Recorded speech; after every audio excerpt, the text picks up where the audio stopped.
Hi. Hi, Jim. How's it going? Thanks for coming in. Donnie kind of sent me a message yesterday. He's like, "You want to be a part of this?" I'm like, "Yeah." Crazy. Yeah. So Jennifer Johnson is my guest. Thank you to the Facebook Live people for tuning in. And as you come in, we'll watch for any questions here. Excuse me. And then later we'll upload to the YouTube channel, and the podcast will be up weeks from now. It takes me a couple days to strip the audio off, and we'll get it up on all the Stitcher and iTunes and all kinds of stuff like that. So just check the Jim Fannon Show page. It'll be up there. So Jennifer Johnson is my guest, as appears in the Facebook Live title. Thanks for taking the time. I guess, like I said, the first thing for us to do is just tell Jonathan's story so everyone knows. But I mean, many of the people listening today are going to be listening as supporters, but many of them also are going to be people that have never met you before, never met Jonathan, don't really know the story, and probably are just only hearing about this opioid crisis for the first time, because it's just, I mean, it's only just recently, over the last couple of years, I guess we could say recently, right, starting to maybe gain traction or awareness, or starting to make the media. And this fentanyl thing, I mean, that's getting a lot of press, but, you know, we can talk about that in detail. So, yeah, maybe just take your time. I know you like to talk, so do I, so we can compete for the microphone. But no, I'm not going to cut you off, so just take your time. Tell us, you know, his about story. Jonathan's story. And well, Jonathan, right from a young age, he knew he wanted to be a chef. Like, he was driven. Like, he knew that he was going to be a chef, and you know, he wanted to do it in the biggest way possible. He was 10 years old and asking for ramekins so he could make creme brulee. That's what he asked for Christmas. Wow. Yeah, like he knew that's what he wanted to do. And you know, he worked he got his co-op in high school, where he worked with Mike Gretzinger, who was his mentor. Dennis Morris High School. And he went to college, Toronto. I tried, you know, he was my firstborn of 5, so I tried so he's your favorite. I said, maybe you should just go to Niagara College. No, Mom, I've got to go to Toronto. That's where it's at. That's where I'm going. So off he went. He was 18, and he went to George Brown, and he finished his course, and he just got, you know, chef jobs, and he was doing really well, or so we thought. But you know, I guess they meet people and nefarious people, whatever, you know. Well, it's just youth. I know. That we've all been there, right? Yeah, so that part of the brain hasn't developed yet. They don't really get impact. From our viewpoint, he was doing just fine. He kept getting better jobs. He's doing very well. He was making good money. He always had, you know, one of his nicknames was JJ Cashflow, because he would always have money on him and whatnot. He played poker. He'd go to Montreal, and that's a good story too. Is one time he went with a buddy to play poker in Montreal, and they won a tournament, and they, you know, between the two of them, they won over $8,000. So he called, and I guess it must have been in November before Christmas, and he called, and he was bragging about all this money he won. And I was like, you know what, Jonathan, shut up. I don't want to hear about it. I'm struggling to do Christmas for you kids. You know, with 5 kids, it's a struggle. And he's like, oh, I'm sorry, Mom. And then he calls me an hour later, and he says, Mom, check your email. And he sent me $1,000 to help me with it. That's the kind of kid he was. He was just kind and, you know, loving. He loved his siblings. Anyways, he called me, and he lost a job, and he'd gone missing for a couple days, and his girlfriend told me that he was down here in Niagara. And I think it was Mother's Day before he passed, and I'm like, oh, well, he's down here in Niagara, and he didn't come visit me, and it's Mother's Day weekend. So that was a red flag for me. And then I guess he showed up in a cab, and she said, "Oh, I called your mom," and he called me, and he was crying, and that was strange because, and he said, "Mom, I have a really bad problem with drugs," and he told me he was addicted to heroin, and I was shocked, I was concerned, worried, but he almost right away got this really good job at Origin Restaurant with Claudio Prilli, and he said he was going to get himself clean, and from my viewpoint back then, I was ignorant. I didn't know a lot about it. I was like, oh, you know what, Jonathan, you're an exception. Everything you've set your sights on, you've done. You can do this, and I just thought because he said, oh, he got that job. He couldn't go to rehab. He didn't want to do methadone because a chef it's a lot of hours, and it would have, he said, I wouldn't be able to function properly. So he goes, I'm just going to wean myself off. Well, we know how that went because on April 22nd, his girlfriend called and said Jonathan missed 2 shifts at work. And his dad went right up to Toronto because we were, very concerned. And they couldn't get into his apartment, so he called the police and he reported him missing. So 5 hours later, the police showed up in the early morning of the 22nd and told him that they had a John Doe in the morgue that had a health card that said had his name, Jonathan Johnston, on it. How's he a John Doe then?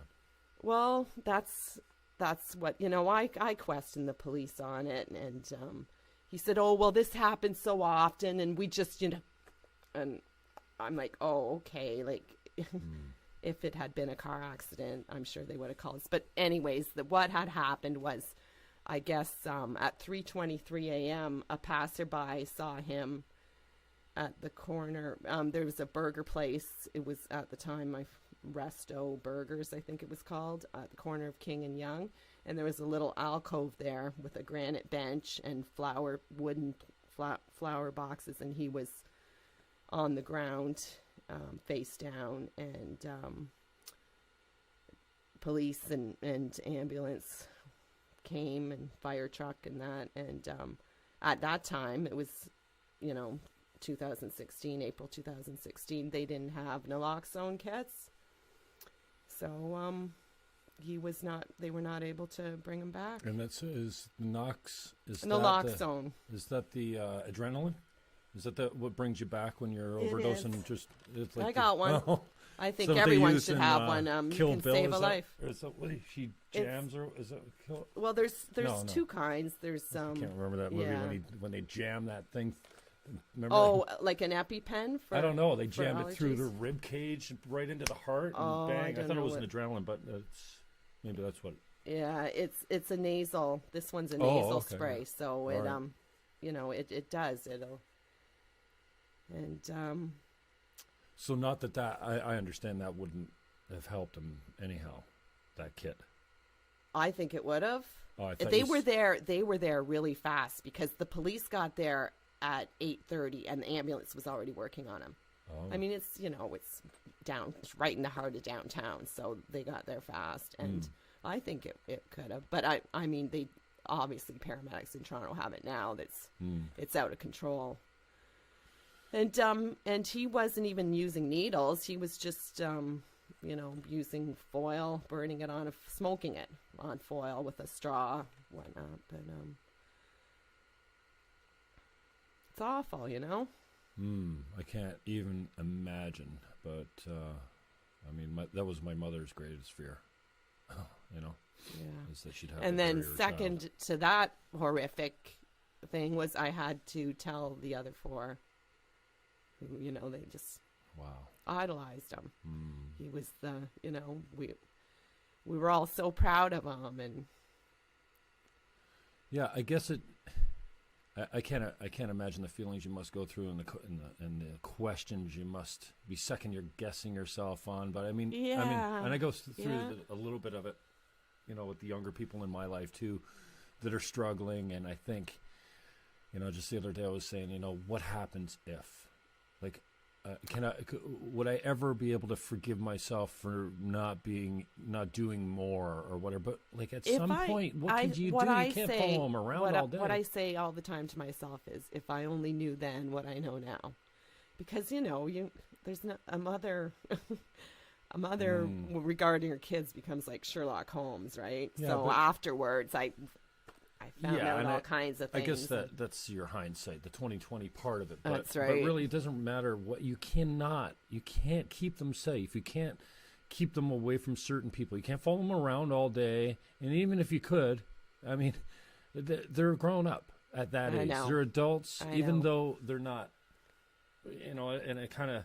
You'd love to keep them in a padded room, but it's just not practical, and they don't really have, until, from what I understand, that part of the brain that deals with consequences and impacts on themselves and other people isn't just fully developed till 25 years old. He was always an adrenaline junkie. They feel invincible, like they can't be touched, and so. I get the second guessing and stuff like that, but it's just the age, and it doesn't matter how they've been brought up, obviously if you bring them up badly, they're more prone to that, but good kids go bad all the time. And so, I can't even imagine, like I said, it was my mother's greatest fear, burying, and she always used to say, it's not like when we went to funerals for kids. She used to say it's not right. It shouldn't happen. It's quite a journey, I'll tell you. Mm-hmm.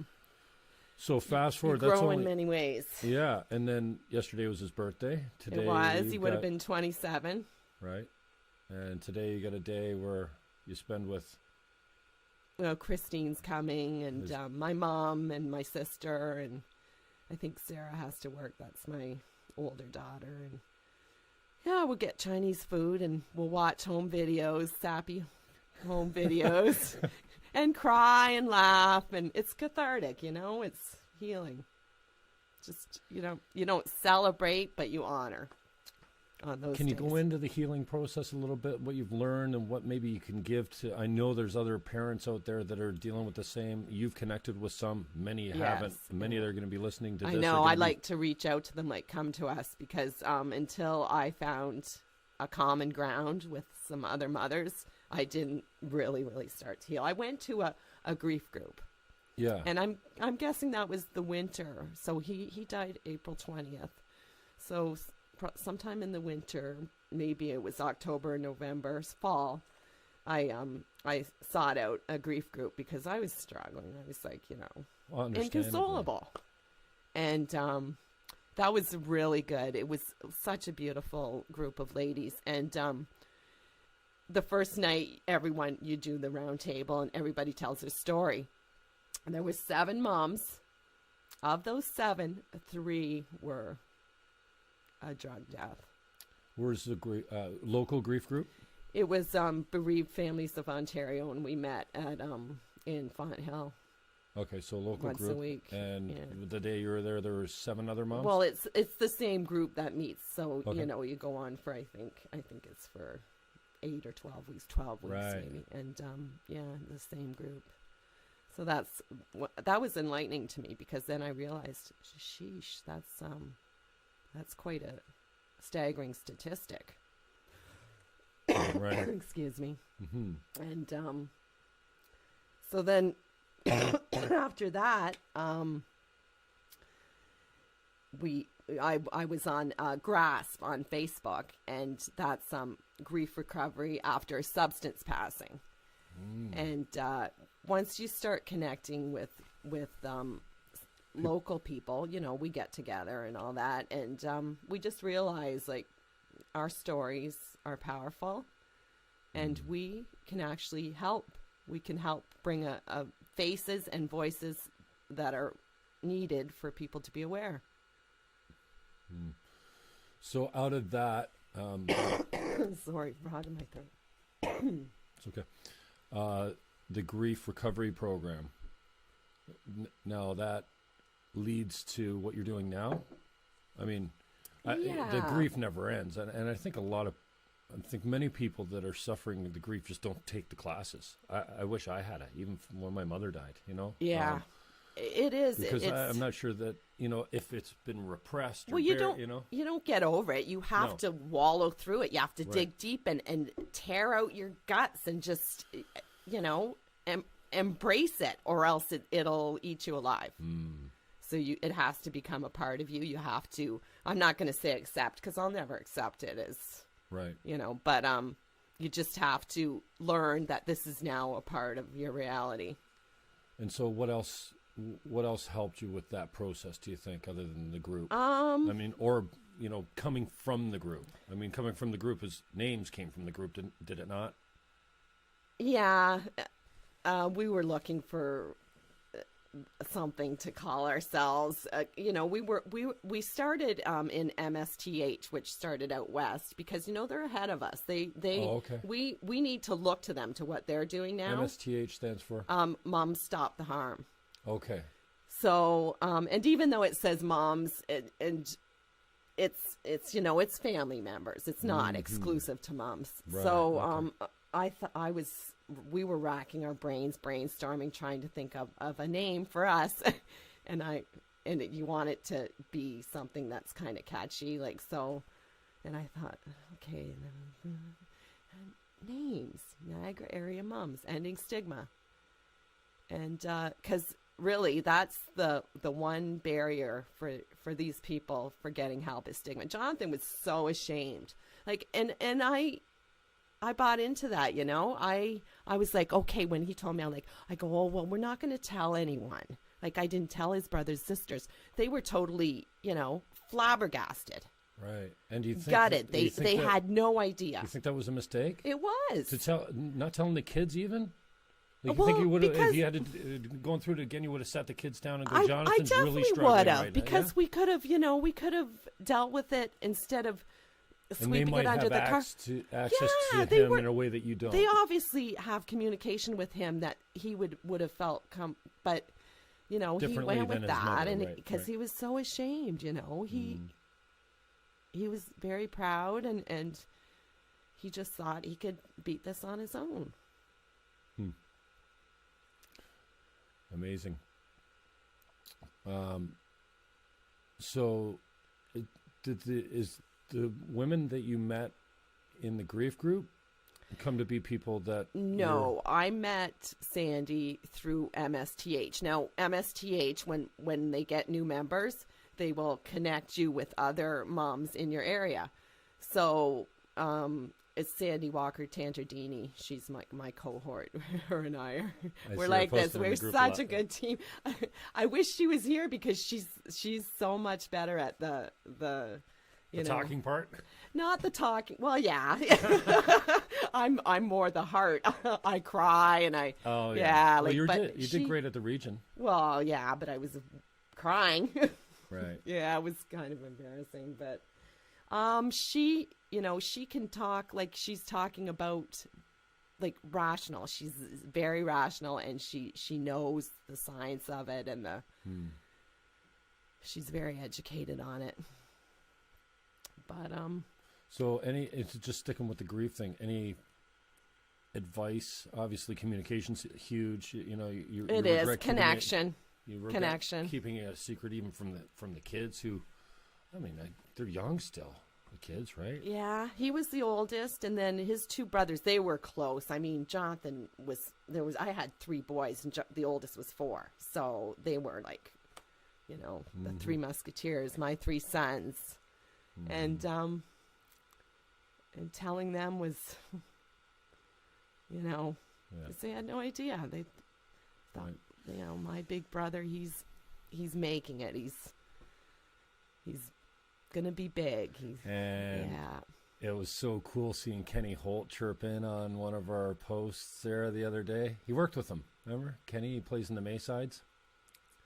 Did I miss this? I don't No, you commented on it. He called him a something bugger or something like that. He's English, so he's a bloke or something. Yeah. He says, I think I remember this guy.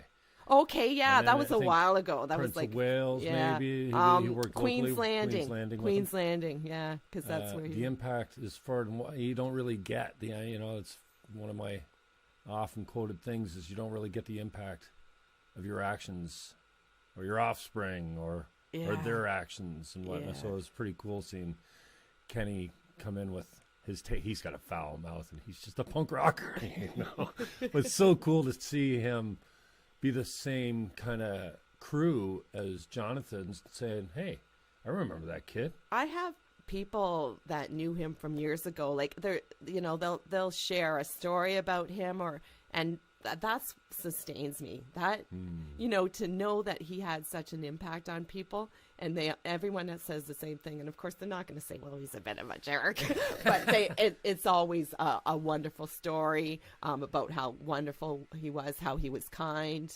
Mm-hmm. I had somebody who worked with him in Toronto when he first moved there. So he would have, even when he was in college, he'd have part-time jobs, and he worked at this restaurant. And he said he must have been 18 or 19. So it was right when he went there.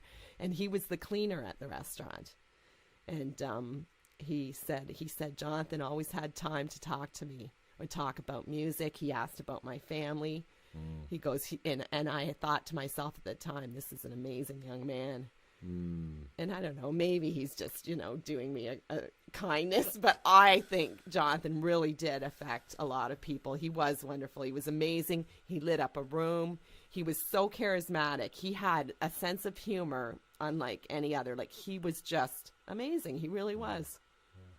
So what are you working on now? What do you think your role in this has become? And I mean, we got all the time, so I know there's lots of little things there to go is. through. There's here. a lot. We talked about it a little bit on the phone. Well, I mean, you're a friend of mine, so we talk about it not in depth, but even just as we're going like a pre-interview email, I'm going, okay, so just so I'm clear, is this what we're saying?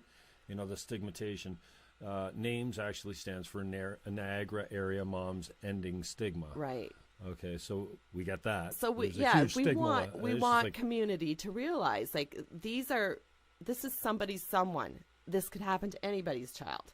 It's not, and Larry had said this on the radio. We said, when he first came across his radar, that you look at Vancouver and you see that on the streets, the downtown east side, and that was kind of your preconception of what a heroin user or a substance user that was deep in addiction, that's what they look like. But that's not the case. And I mean, it is in sometimes, and those people deserve respect and dignity and compassion just as much as the college students and the high school students. And they're all in trouble, and because we have a poison drug supply, and that's fentanyl. And carfentanil now, even worse. For God's sake, it's an elephant tranquilizer. And they're adding that in because they're making up to a 400,000% profit. Yeah, it just basically comes down to greed and business, right? That was something else I wanted to mention was Jonathan, the heroin he took that night when the toxicology came back, it was not heroin. It was 99% fentanyl. Yeah, and is a Knox kit going to help anybody that's doing it will. fentanyl? I mean, it's I don't know if it depends on how long they've been down, right? And there's signs, right? The nodding off, or Jonathan had a head injury because he must have went right down. He must have took his toke or whatever it was they do, and he fell off that bench onto the ground, and he had a head wound and then down the side of his body abrasions. So yeah, he went right down. But yeah, it would have. I think it would have saved him. This little kit that's that's free for anyone, any Shoppers Drug Mart, and they'll train you. You can walk into a Shoppers. Yes, you can walk into any Shoppers Drug Mart, and they will give you one. Also, Positive Living on Queenston Street. Wow. You didn't know that, Jim? No. Come on now, we've been talking about this. But well, that's I guess why I wanted to and I think every business, every restaurant, every bar, because it can it could happen. It's happening. I told you about my daughter, that it had happened at her place of work. Yeah. Right in front of the front door. Who? Well, I'm not going to go into specifics. Which daughter? Sarah. Oh, okay. Sarah, yeah. So I don't want to go into Overdose specifics. at the door? Yeah, like in front of a restaurant. And with no, obviously, kit available. Well, paramedics do. So okay. Yeah, she didn't know what the outcome was, but right. Yeah, I'm just saying. But the point is that it can happen anywhere. You could be walking down the street and see someone. Donnie went to the bank machine, and there was someone. He said it's someone sleeping in the alcove in the ATM. Mm-hmm. And he comes home. He goes, some guy was sleeping on the floor by the bank. I said, oh. You sure he was sleeping? Donnie, are you sure he was sleeping? How do you know he hadn't overdosed? And he just had this look on his face like, oh, yeah. Wow.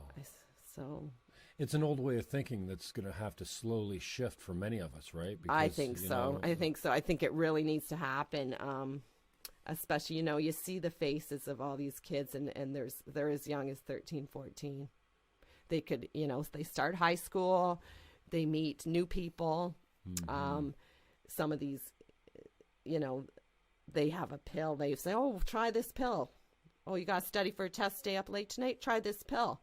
And you think it's a Xanax or whatever, Percocet, and it's fentanyl, because they use pill presses, and it's nefarious. It's evil.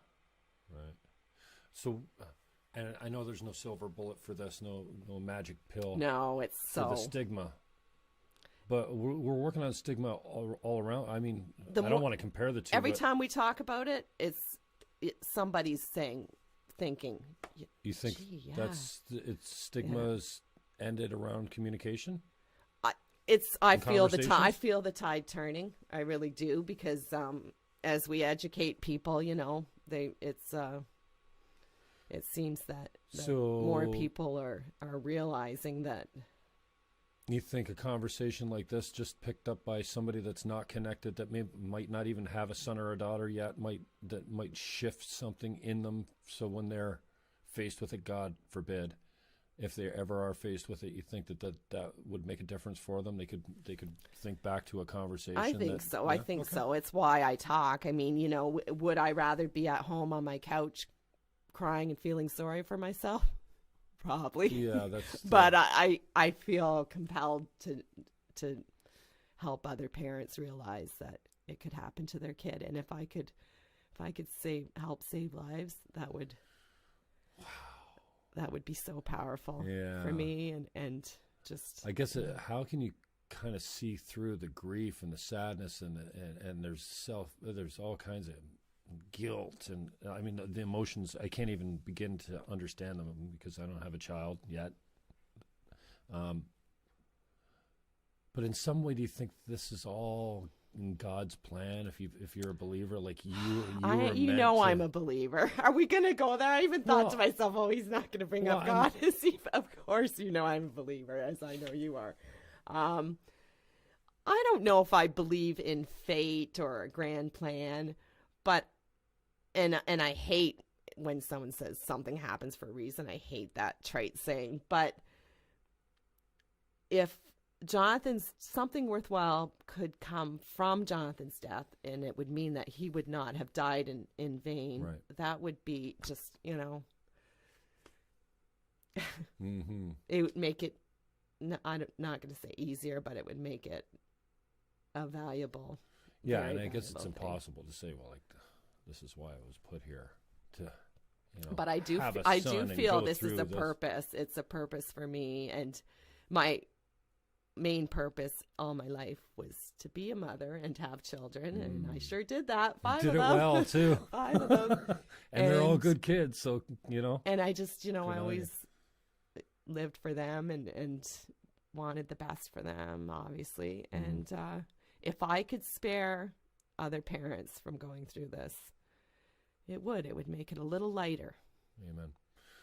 So what else have we got other than the conversations and the communications and the media reports and articles and columns and newscasts and TV shows, because there's more and more coming all the time. There's going to be, unfortunately, it's going to get worse before it gets better, right? Right. This addiction problem. It is. The numbers, even in Vancouver, where they're doing all sorts of things, where they have the treatment centers and all these harm reduction workers on the DTS, and their numbers are increasing. That is scary, and it's because of an increasingly poison drug supply.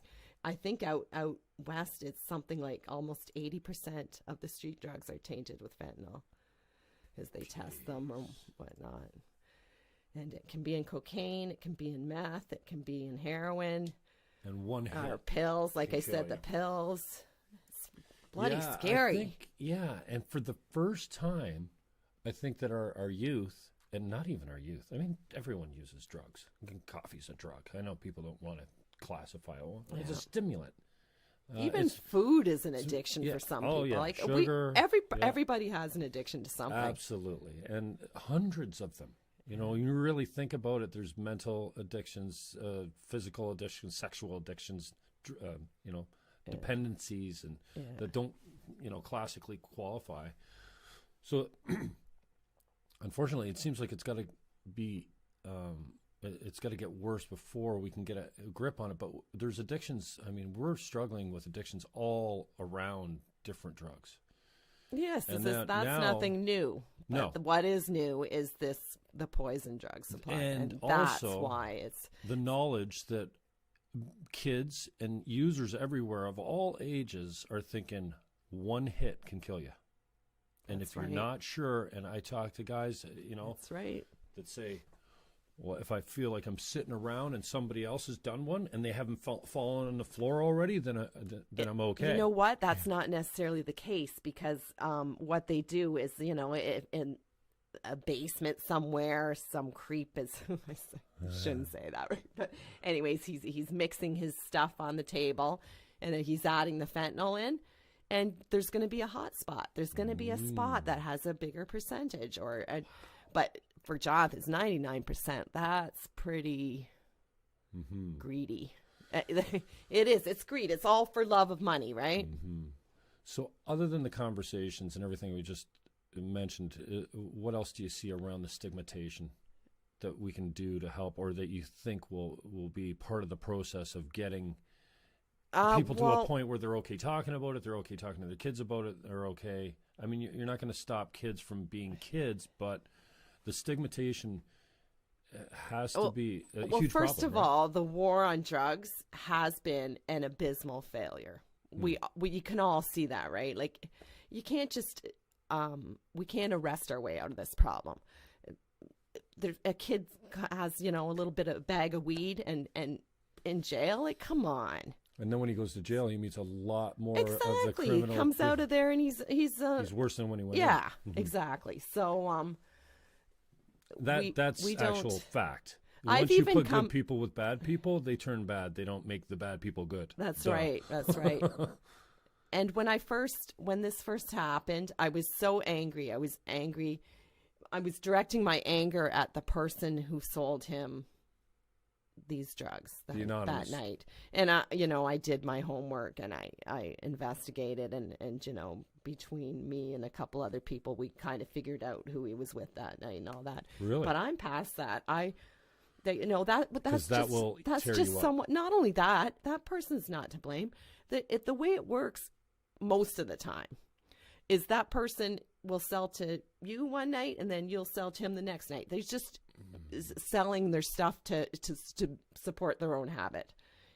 But it's higher up. It's higher up that, is mixing this crap in that kills.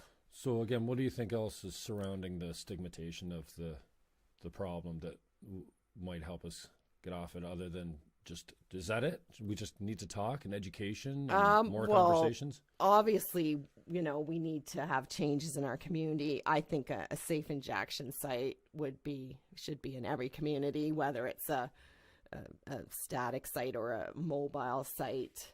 In Kamloops, where my son lives, my middle son, they have an RV that goes around, and there's a nurse on there and a mental health worker, and they just connect with the community. it's proven that if there's a connection and they feel that, someone actually cares, because some people are homeless, right? They think the world doesn't care about them. And we do have some good agencies in this area. There's Positive Living, there's Casson, Community Addiction Service of Niagara.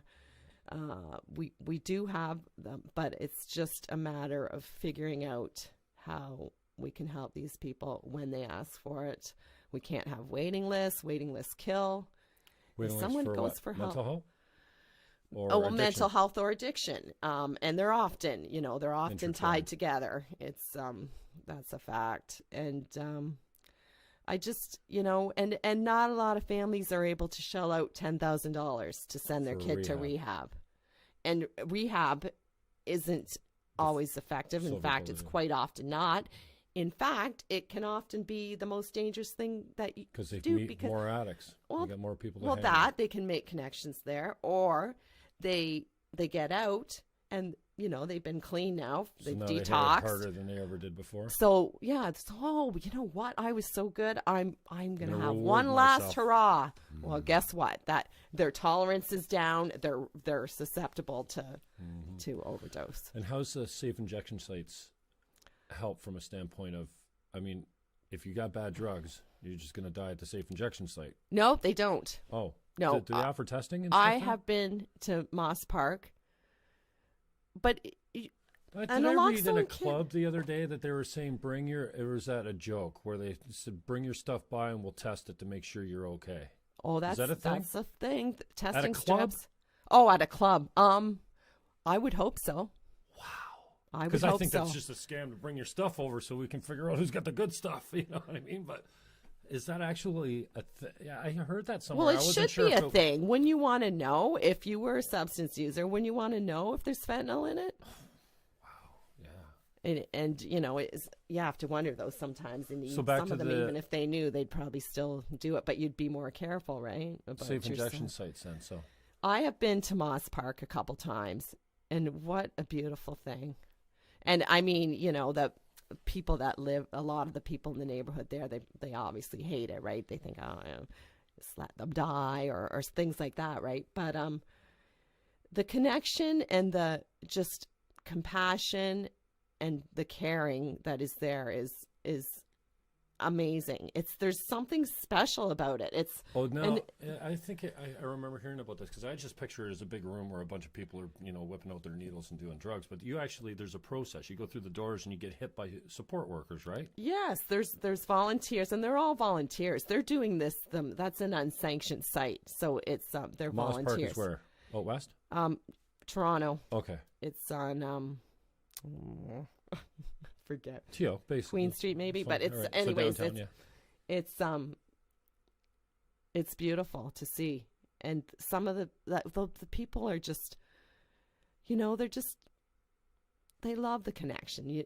They go there, they have a snack, they hang out a little bit after they do whatever, and there's a one tent for injection and another one for smoking. They're smoking crack because this is like an outdoor park. And then there's a chill tent. Yes, it is. Wow. And people come by with donations of food, pizza, whatnot. Wow. And it just puts that idea in their head. Oh, somebody actually cares about us. Because the and most lonely thing in the world because, is being an addicted drug addict. And even worse, homeless. Some of them are homeless, right? So it's sad. It's sad, but it's beautiful to see people volunteering their time and their service to other people that are. Okay, so what's available at the site other than a safe place to get high and to chill? And then there's, you have volunteer support workers that are there, obviously, for some level of counseling or kinship or kinship, connection, because conversations. You just know that a connection could be the difference between someone just giving up and saying, F this, my life sucks, and who cares about me? Well, guess what? And somebody does care. And obviously, at a safe injection site, you're probably closer to an addiction counselor than you are anywhere. Right. They can guide them in the right direction if they they need to want it for themselves. Mm-hmm. But I think connection helps with that, where they think, maybe because I'm sure some of them How do are we like, sell I don't that even to the small communities around the country? It's a tough sell. It's oh, right. a tough We're sell. gonna Understandably open so. up a SIS in your backyard, and people are like, "What?" I know, but you know what? Centennial Gardens in St. Catharines, there's needles there all the time. So it will actually help protect our residents, because they won't, the needles aren't going to be just discarded on the sidewalk. Would you want to be in a park and your kid picking up a dirty needle? Did you hear the guy on the radio yesterday? Yeah. I saw that. Jammed a kid. He was out fishing with his kid on some river. And he goes, "Daddy," he's got a needle. Yep. A bent needle sticking out of his. Can you imagine? The kid's going through HIV treatment. Yeah. So and, what's it, HIV and what was the hepatitis? How scary is that? Well, I don't know. I forget how old the kid was, but he's young, and those HIV like protection or it's like if you're at risk, if you don't know, it's not right. like they're treating you for HIV. It's preventative. Exactly. That's the word. Thank you. They ruin most adults' health system. So I can't even. Somebody said I can't even imagine what a child would be on that. But I mean, it seems like the more the problem worsens, the more needles we're going to find around, safe injection sites or not. It's not going to stop them from being everywhere. But again, there's the stigmatization around the SISs as well as there's all. But the biggest thing is keeping people alive. We don't want people dying. It's a small thing. Like, they're monitored there, and I mean, there's still going to be the users that use in their home that are hiding in shame in their home. Mm-hmm. But I think it's something that's necessary just to keep people alive until they can get treatment because of the poison drug supply. And I'll keep saying that: poison drug supply, poison drug supply. It's a nightmare. Yeah, and when the greed is involved, there's not much. I mean, it's a profit taking from criminals, basically. And I guess that leads to the next thing. Removing the criminal element. I mean, and we're seeing this with weed now. What a joke. Like, please, you're not going to remove the criminal element by selling it in LCBO stores with high fucking taxes on it. And, I know. I know. Stupid. So, proper legalization, how does that go down when we're talking? And, as a Green Party candidate. It's a tough sell. I've been talking about that, legalize all drugs so they're regulated. So you're taking the power away from these people, because 2 grains of salt of fentanyl can kill you. 2 grains of salt added to your whatever. The size, there's there's a little vial and there's 2 grains of salt in there. That's how much fentanyl. Are you taking that on as well? Legalization, regulation, yes, we education? Are. Yes, we are. And how does that look? What's the logistics of taking on the government with a thing like heroin? When it was mentioned to because most people, you say Justin Trudeau, he was having none of it. But I mean, we hope the NDP, Jagmeet Singh, he's all for it. Legalize all drugs. I think I heard him say that. He did, yeah. Mm-hmm. And you look to Portugal, and they drastically reduced their deaths by decriminalizing. And there's a difference between legalizing and decriminalizing. Amen. I'm glad you brought that up. So they decriminalized, and they're just in Portugal? Yes. And they're even seeing results from that? Oh, huge. So even if you went a step further into legalization, I guess then you put the government in the drug business. I mean, so to a certain extent they are already. Yeah, so what it is a doctor would give you like an opioid replacement therapy. Right. And you can slowly wean yourself. Because Jonathan, is that just methadone, or is there other and Jody Emery's been talking about this for a long time. No, not just methadone. In fact, the whole methadone, it needs to be revamped. It's because methadone screws you up too. I mean, it seems like it's become a business now. Like it's they're lined up around the block, and just like a, That an methadone- assembly line of. So methadone, if I understand it, is that the blocker? So if you do meth, Don't ask me the methadone- science of it Yeah, because okay. I just don't know. I think it reduces your high so that if you do get high, it kind of you don't get the. But the system is so open to abuse, and I mean, it's. I had a buddy on methadone, and he was gray for 2 years, and he beat it, the dragon. And I know someone that it worked too, but I also have heard of many that abuse that system, and they learn how to go around it and be able to have a couple days of the week where they can get their fix, and then so they some pee will clean. be on methadone for the rest of their life. Well, it seems like they don't care because it's like a business to them, but yeah, that's right. And that's not what we want. Like, I mean, it is good for some people, and of course we still need it. There's, but there's other things, and there's Well, like I said, Jody Emery, and I don't know the science behind it either, and I'm not, certainly I've been, an advocate for the industrial use of hemp, and, obviously talking about the legalization all through my campaigns as a Green Party candidate, that's their take, is legalize it all, even the hard drugs. Yeah.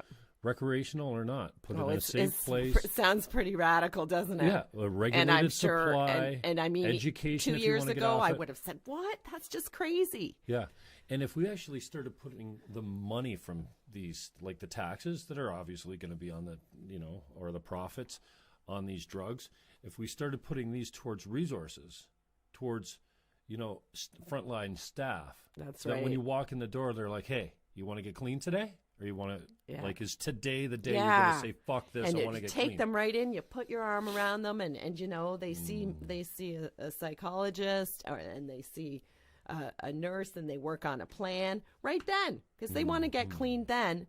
But an hour, if they walk out the door and they're on a waiting list, an hour by then they're going to be seeking out their dealer and getting their fix. You'll be back in it.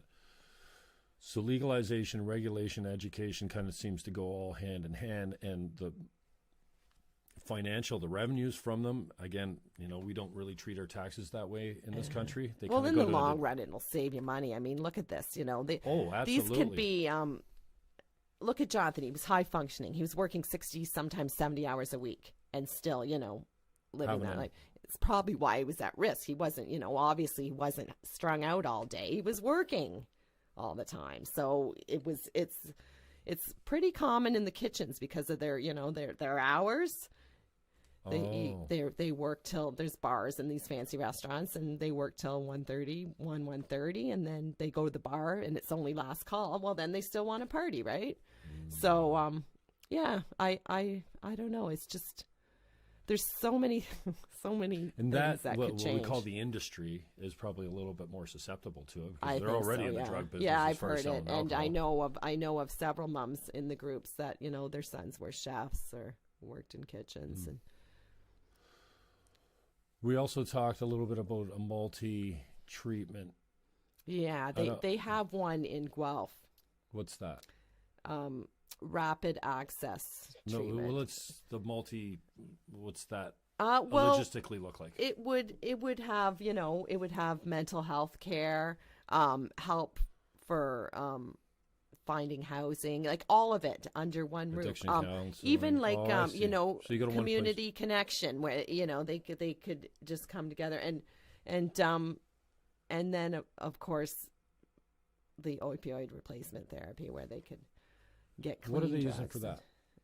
What's that? What are they substituting for? Well, there's for a perks few. or heroin or whatever they're using. Well, there's Vivitrol, Suboxone. Okay. There's These are one, and I don't synthetics? even know how to pronounce this one. Buprenorphine. I don't know. It starts with a B. BU. Okay. That's Right. another one. But there are some doctors will use them. Do you know anything about them? Not a lot. I really don't. That's where I have Sandy at my side. She okay. knows all this Well, stuff. She maybe can we'll just get go around on. another time. But I'm wondering if it's mimicking the high though. Without There's the addictive. You know what? There's I'm pretty sure some of them there are that don't give you a high, but what they do is they craving take away? that debilitating withdrawal symptoms. Oh. And that's huge. That's what That's why it's so hard to kick heroin, is because of the debilitating. And Jonathan talked about that with me. He said, you know, and Christine would tell me how sick he was on it. And she couldn't stand it. She couldn't stand seeing him sick like that. So she'd take him to get more because it just, you know, and she told it for him and tried to just dole it out in small bits. She tried so hard, you know. Wow. Yeah, I guess there's a whole lot of education we can do around that. Yeah. And we talked about housing options briefly there too. Some of these people are homeless as well. Yes. I mean, yeah.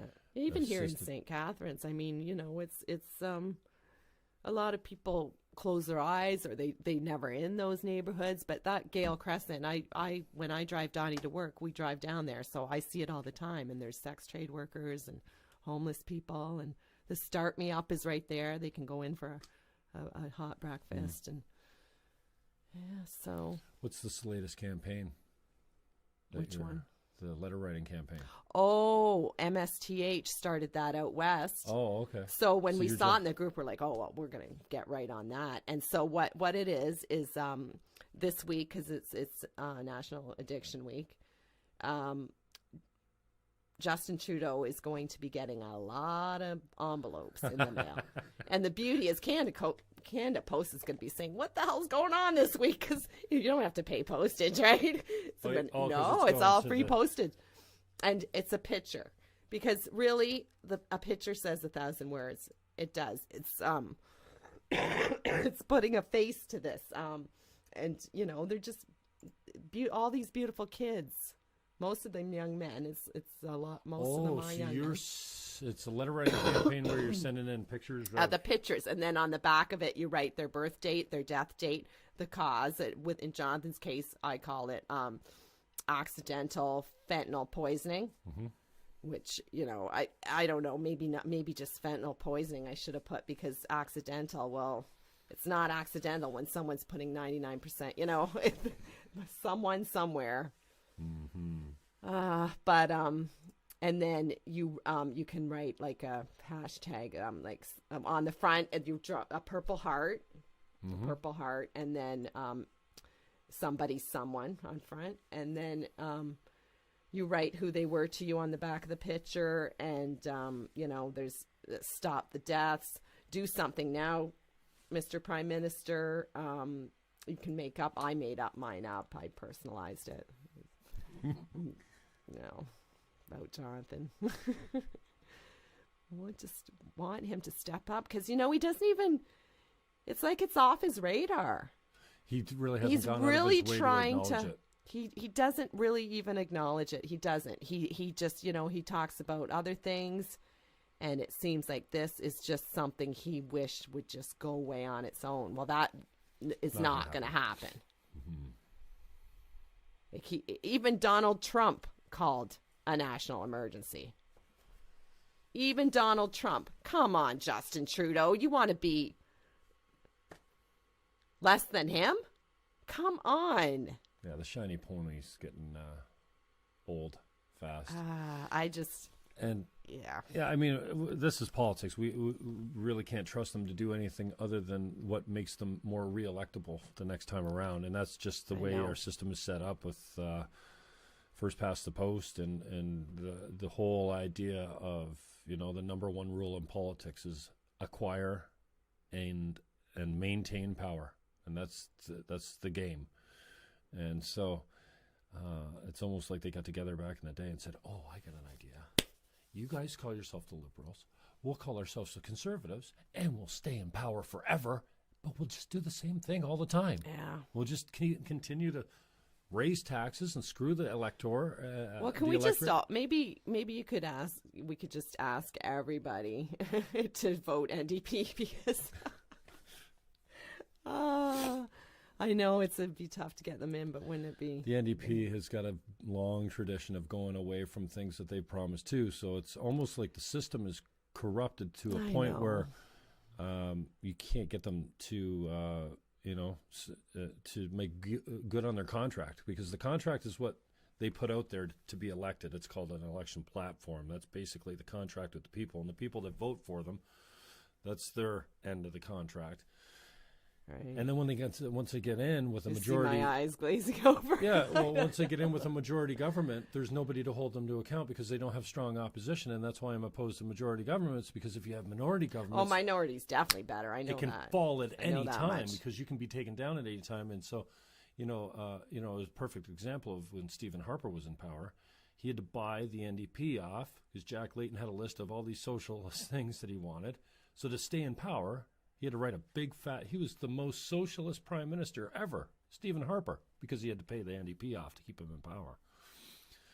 So when we talk about root causes, everything's got a root cause, right? And when we talk about drug abuse and mental addiction, there's root causes that you would never think about, like electoral reform. Again, your eyes glaze over. You're just like 95% of the people. I know. That I talk to you about important issues. Every time I've run an election, I hope I never run another one, but I see this need to help educate people and just like to tell people, help people understand that there's root causes to everything. And you think your life sucks? Well, sometimes the root causes are our electoral system, and you can see it here. So, the electoral system's a root cause of every problem that we face today. I'm not saying it's the major one here because, obviously, mental issues come into it, alienation come into it, right? This feeling of hopelessness, like the drug is your only friend. Right. I mean, Jonathan had lots of friends, so that wasn't his case. Sometimes it's just a bad decision where you go, yeah, sure, why not? I'll take a hit. Never thinking that you're going to need another one and another one and another one. You're going to be on it for the rest of your Let's look life. at a hypothetical situation. So a young man who's 18, 19 years old gets busted with a bag of weed. And maybe he has some little baggies on him. So he's going to get charged with trafficking, right? And he gets a little jail stint. Well, now he has a drug charge. So he can't go over the border. He's going to have a hard time getting a job.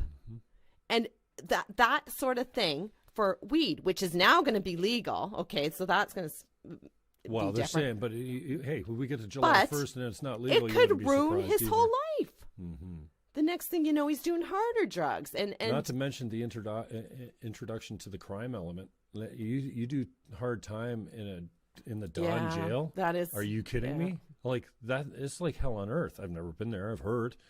Don jail is not a great place to go, and there's probably a lot. It's nothing against Toronto or whatever. They're all over I wonder the place. how many overdoses there are in jails too. Like, you never hear about. We those. don't know because we don't hear. We don't even like they. I saw a graphic and I posted it about overdose calls in the region, and between 2016 and 2017, the numbers are just skyrocketing.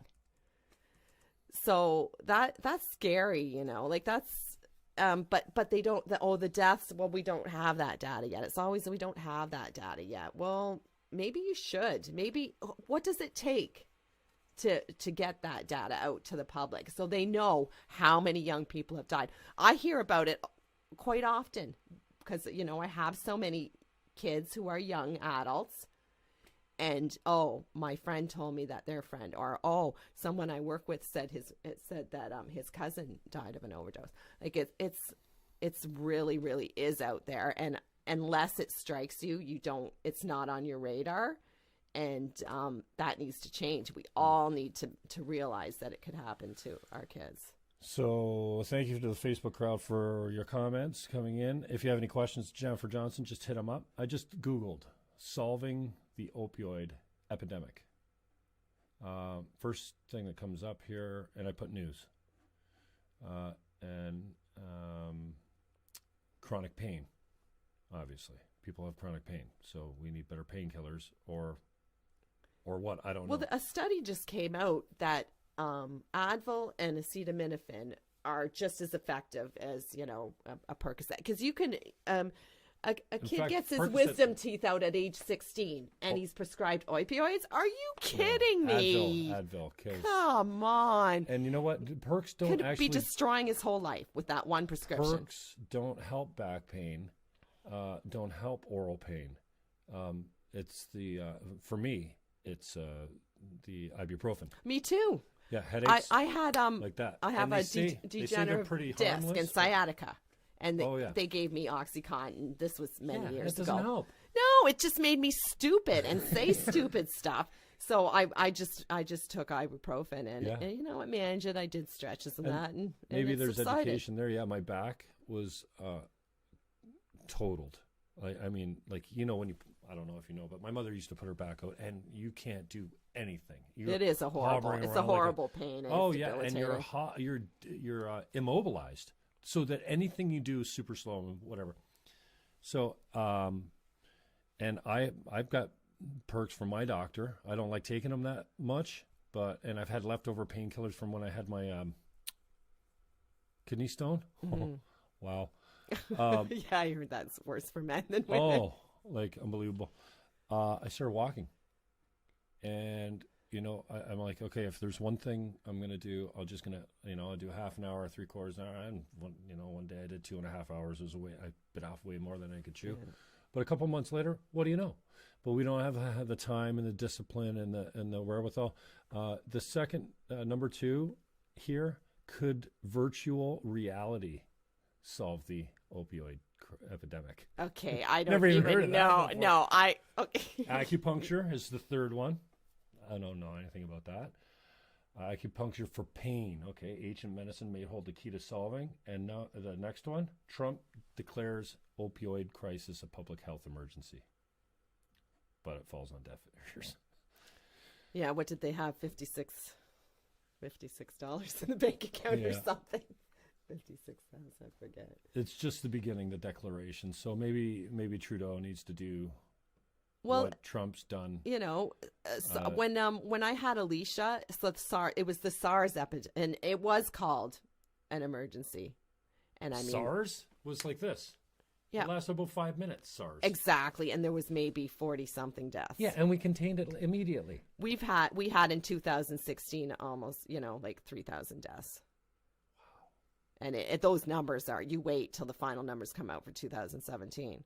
So how can you justify not calling this? And I guess the rationale is that, well, because it's not going to end. But it could end. Decriminalization. Let's say it again. Yeah.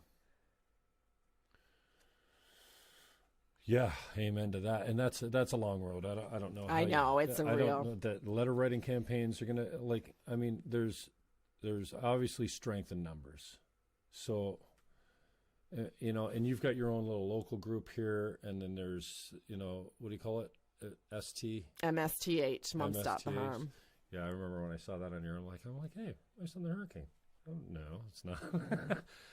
So, do we need to all come together somehow to form a bigger group or a lobby group? I mean, and what you got working against you is you don't have resources, you don't have money, you don't have lobbyists. There is an opioid network committee, and when we presented in September at Regional Council, it had already been in the works for over a year, but they hadn't had their first meeting yet. So it's tomorrow. Wow. And there's 4 parts. There's harm reduction. There's anyways. So that'll be tomorrow. And we're going. You're attending that? Sandy is that open committee? Public health meeting? Think so. So would you get a special invite to it? Yeah.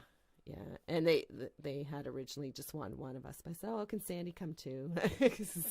She's much better at verbalizing what needs to be done. She's a firecracker. In a small package. And I went to the group, and the group's called Niagara Area Moms Ending Stigma Names. Right, and so, you more than doubled our numbers yesterday, Jim. Well, I didn't really, and you're welcome. I didn't know what I was doing. Sandy was like, what?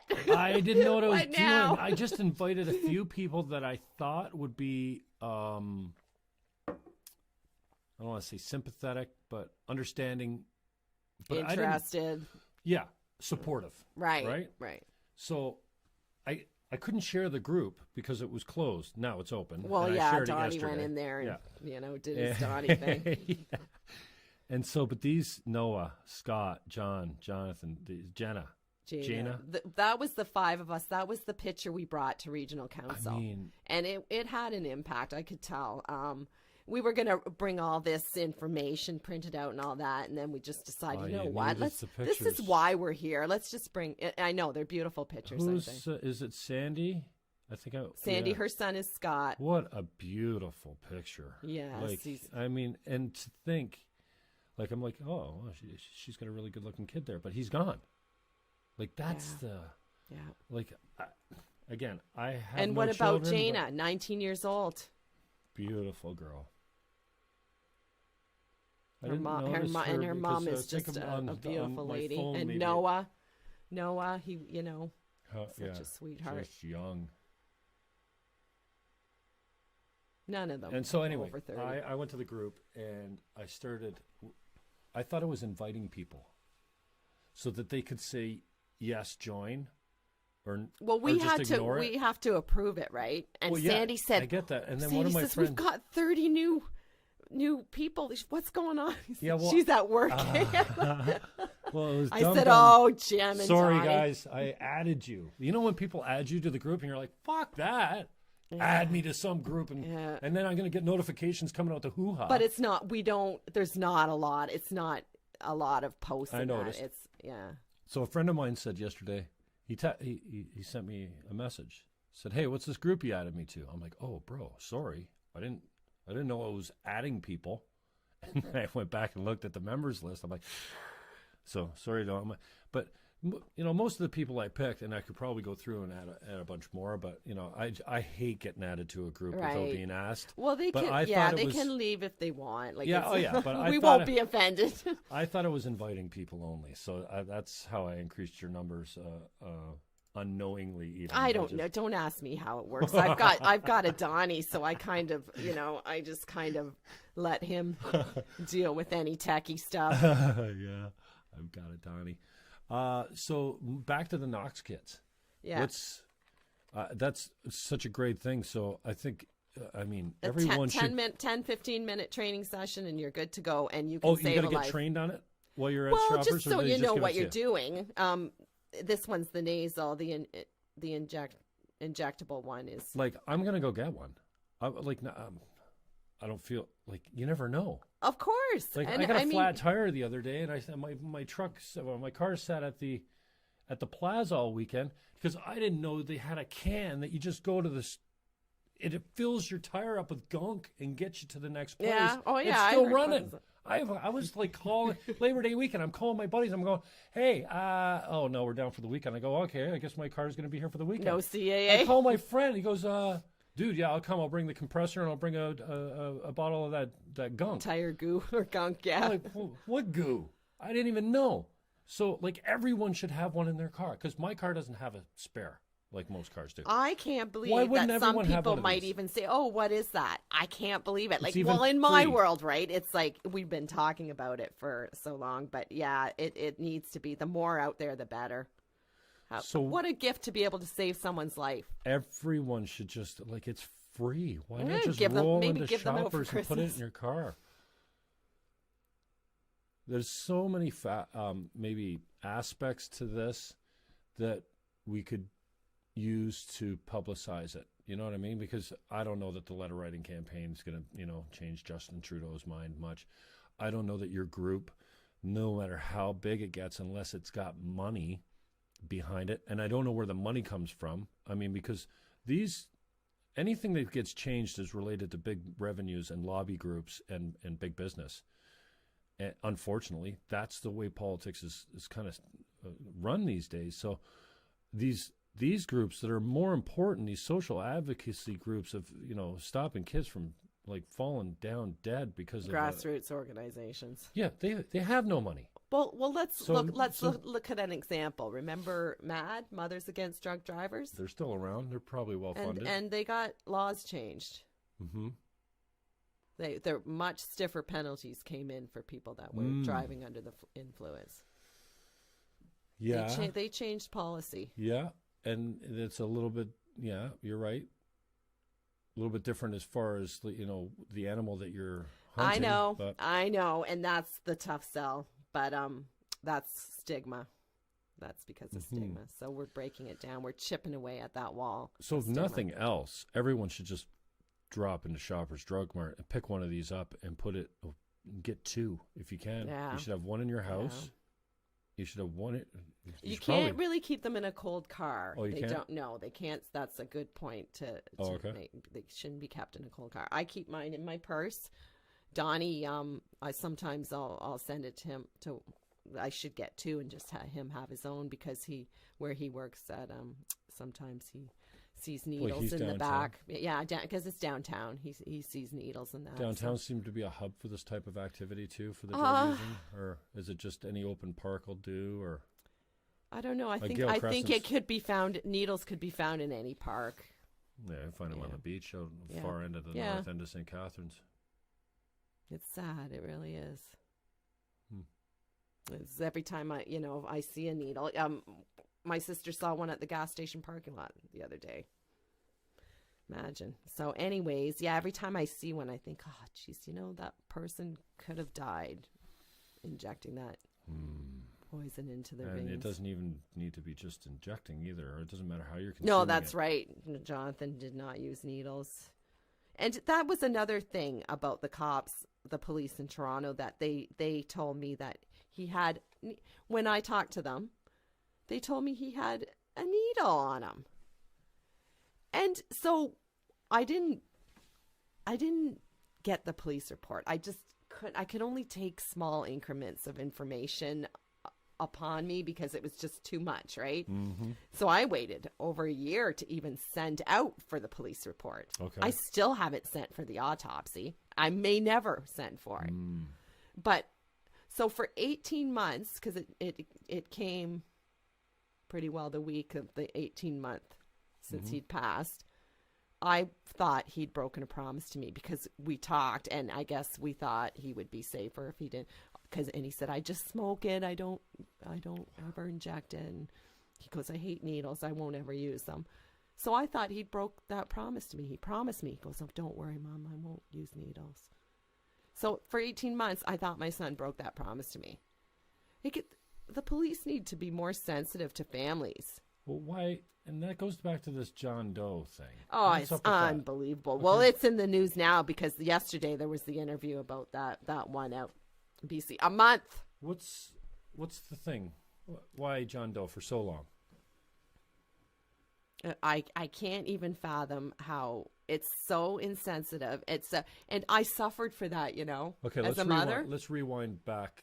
Okay, so let's go back. Tell the story of.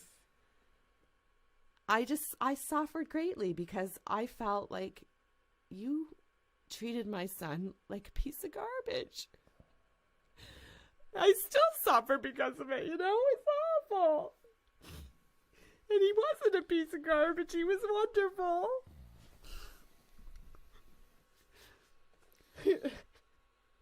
I knew this would happen at some point. And I'll be fine in a few moments. And I just, it really bothers me that they didn't see him as someone worthy of notifying the family. And for 2 days, I walked around like nothing, And he was dead in the morgue, unidentified. And there's no excuse because he had a health card. And then when they... So that's the part I don't understand. They were pretty angry at me when I called them out on that in the dialogue, which is the George Brown. And there was the next day after the article, he updated it with a rebuttal from them. And it's unfortunate she feels that way. And from my speaking to the officers, that was not the case at all. They did not devalue his life. And due to the commonness of the name, and fuck off. Honestly. Really? Because his name was common? We've lived in the same house for 23 years. And they couldn't find us with government issue ID. I call bullshit.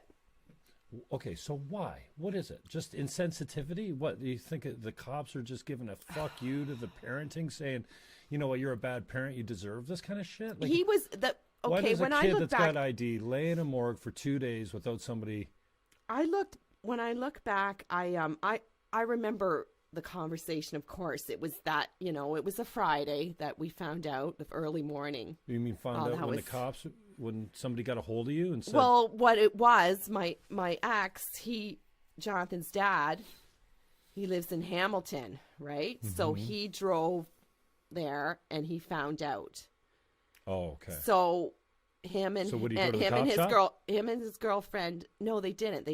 They came right to me because they knew they had to tell me, right? No, but how did Dawn find out? The police came to outside. They waited for five hours outside of Jonathan's apartment for them to come. Oh.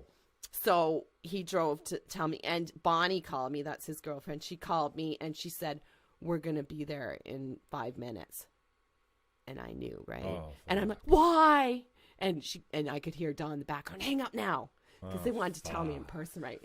And Donnie, of course, Jennifer, it could just be. I said, I just know, right? Donnie, always so yeah, that was the longest 5 minutes of my life. Oh my God, I can't. And my world just crashed around me, and my family's just forever changed now. But it hurts that they didn't contact us. And I know if it had been a car accident or if he'd had a asthma attack and died, that they would have contacted us. So, and you don't even know what it is then? Like, I'm asking you, like, you got the secret. I wish I knew, because it doesn't make any sense to me. And when I lie in bed at night, awake, that's the things that torture me, is things like that. Because it's unfair. And, it doesn't need to be that way. No, it doesn't. And if anything. So that's why I talk about it. Like, because if anything, I talk about it because I don't want it to be done. It's clearly still going on because of it. Just, there's another story, same thing. A whole month. Drug overdose. Yeah, it was a young girl. Missing so for a month. Clearly is still going on, and it needs to stop right now.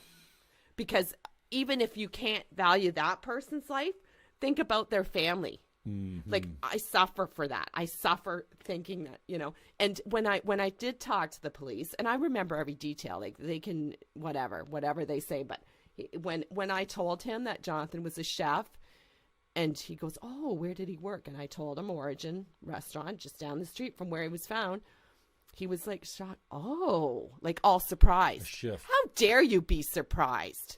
Really? Well, I think that's they just see so much of it, I know, I know. I try to look at it from their point of view, and their jobs are pretty, get pretty shitty, and they see a lot of crap. But I would like there to be sensitivity training for the police. I really think they need to think bigger. I think they need to think of the bigger picture and of how that impacts family, because I suffered greatly because of it. I really did. And if there's anything that you can help with, you're not going to change the addiction process overnight. You're not going to help, you're going to make a small dent in the number of addicts or the fentanyl or whatever. But if there's one thing, and that seems to be one of the most traumatic things for you, is the fact that you didn't know for so long. Maybe that's where you can make a difference from the standpoint. If you think it's stigmatism, then maybe Jane Doe doesn't have to lay in the morgue for 30 days while her family pulls their fucking hair out looking for her. Because, and again, isn't that awful? Does she have ID on her too? Or no? Yes. Okay, it's yeah. I didn't see the story. You told me about it when you first got here today, and it breaks my heart because there's a radio interview, and it's on I saw it on Facebook, and it's just awful. So, for privacy issues, I probably shouldn't be telling about someone else's story, but it's it brought it back for me, because I can imagine 2 days was bad enough for me, but a month, I just can't even fathom that.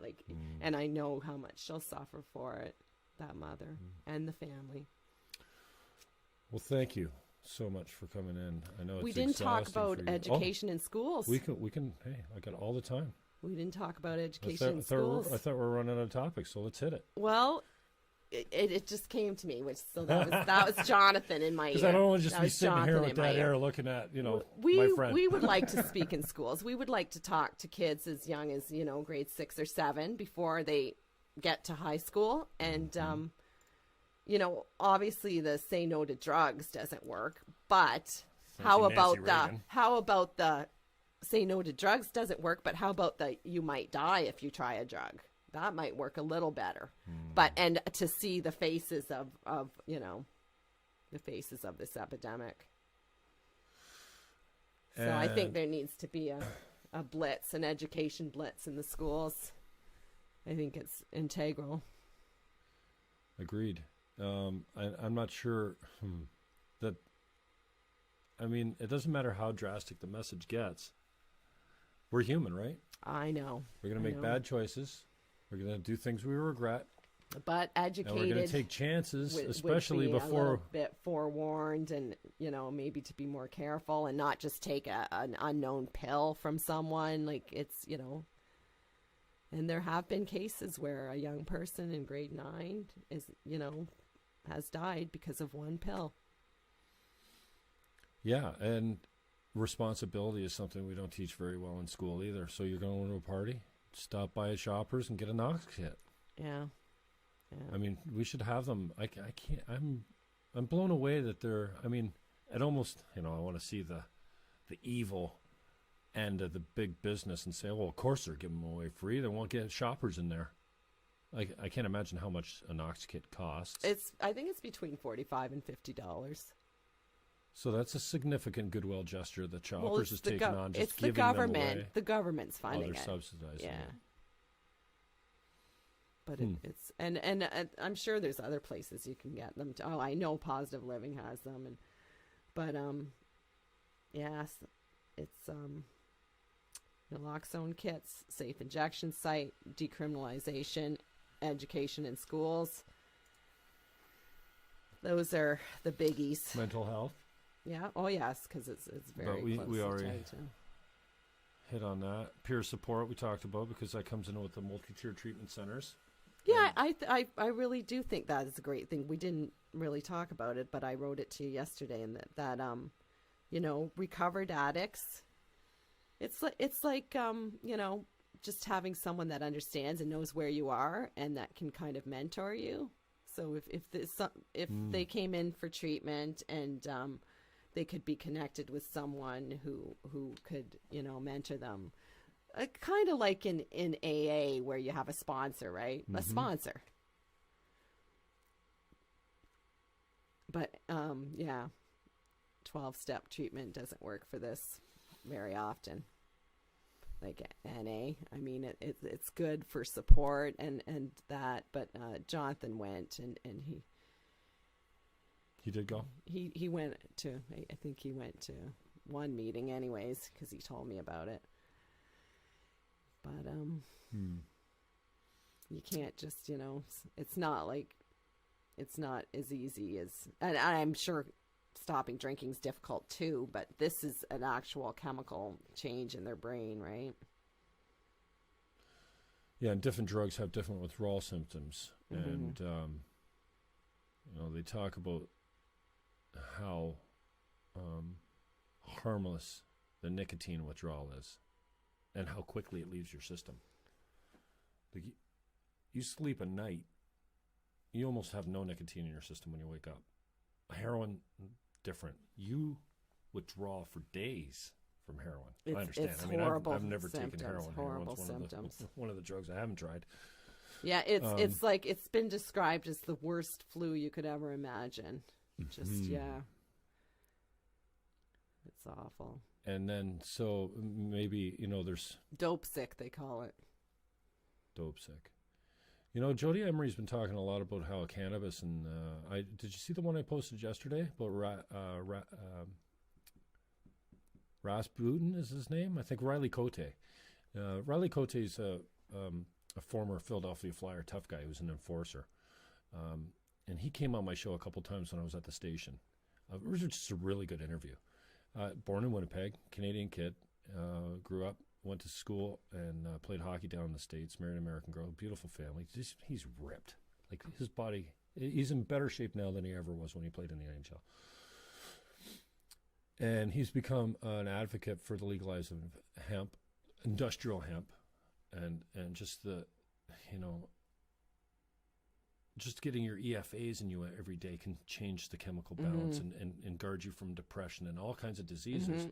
I've been talking about hemp oil and hemp seed, hemp hearts for years. Well, he posted something the other day how CBD's got this guy off opioids, and he chronic pain, right? He's a fighter. I don't know if he was a boxer or MMA. I've heard before too that I should have tagged you in the post. Some people CBDs and Jody did Emery. you say it was a hockey player?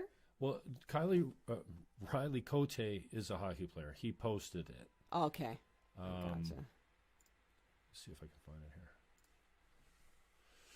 here. And this guy was either a boxer or MMA fighter, and addicted to opioids, and how CBD cannabis oil, which doesn't even get you high.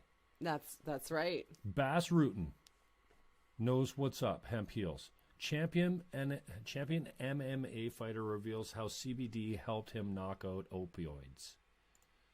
It's an HBO. Oh, maybe it's.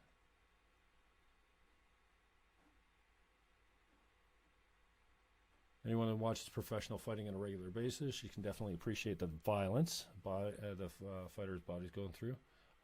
He rebounding from oxycodone. In a recent blog post, Rutten shares his story of a heavyweight fighter, Mark Herr, who became addicted to, maybe it wasn't him, became addicted to opioids in order to mask the pain of the fighting.